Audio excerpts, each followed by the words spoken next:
विश्वास पाटील यांच्या संभाजी कादंबरीमध्ये सुद्धा कल्पना विस्तारातून त्यांनी जे काही चुकीचे प्रसंग मांडले किंवा काल्पनिक गोष्टी घुसडण्याचा प्रयत्न केला, संभाजी राजांची सुद्धा खूप बदनामी या विश्वास पाटलांनी केली होती. विश्वास पाटलांचे लाड करण्याचं काम साताऱ्यातल्या सगळ्या सत्ताधारी पक्षाच्या नेत्यांनी केलं, त्यांना संरक्षण दिलं.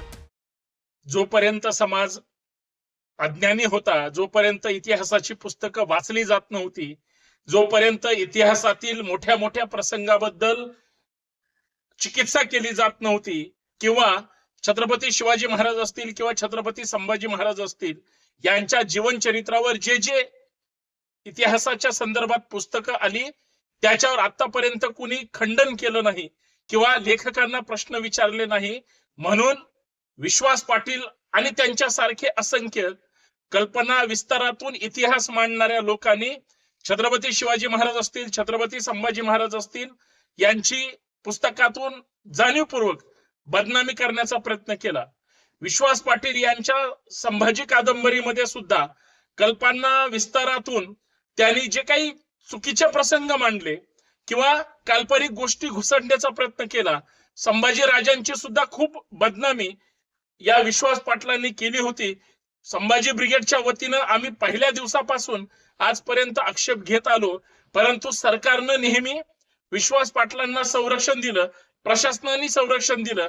साहित्य संमेलनामध्ये सुद्धा आम्ही त्यांच्या पुस्तकावर आक्षेप घेतले होते.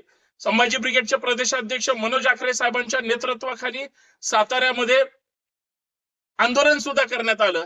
मग एवढ्या होऊन सुद्धा विश्वास पाटलांचे लाड करण्याचं काम साताऱ्यातल्या सगळ्या सत्ताधारी पक्षाच्या नेत्यांनी केलं, त्यांना संरक्षण दिलं.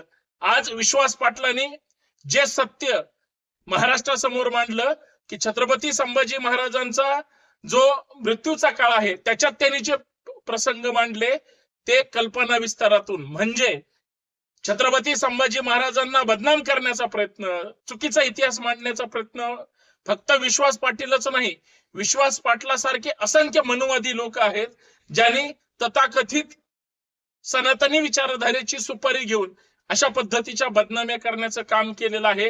म्हणून संभाजी ब्रिगेडच्या वतीनं विश्वास पाटलांना या माध्यमातून इशारा देऊ इच्छितो, तात्काळ महाराष्ट्राची माफी मागून संभाजी नावाची कादंबरी ते पुस्तक मागं घ्यावं. कारण तुमची चूक तुम्ही मान्य केली, आयोगासमोर मान्य केली. आम्ही जे म्हणत होतो तेच खरं आहे की विनाकारण स्वतःच्या पुस्तकाचा खप वाढण्यासाठी मी फार मोठा इतिहास संशोधक आहे हे दाखवण्यासाठी खोटा इतिहास मांडण्याचा जो केविलमाना प्रयत्न विश्वास पाटलासारख्या इतिहासातल्या गद्दारांनी केला तो आता जाहीर झालेला आहे, स्पष्ट झालेला आहे. विश्वास पाटलांनी नैतिकता जर थोडी जरी असेल तर माफी मागावी. आयुष्यभर ज्यांनी छत्रपतींच्या नावावर जोगवा मागितला, पैसे कमवले, पुस्तकं छापली, त्यांनी छत्रपतींना धोका दिलेला आहे. कारण खरा इतिहास मांडण्याची कुणाचीही हिंमत नाही. जाणीवपूर्वक कल्पना विस्तारातून इतिहास मांडून त्यांनी इतिहासाची बदनामी केली. विश्वास पाटलांनी हे सिद्ध करून दाखवलं. आता महाराष्ट्रासमोर नाक घासून माफी मागितल्याशिवाय संभाजी ब्रिगेड विश्वास पाटलांना सोडणार नाही, हे या माध्यमातून इशारा देऊ इच्छितो.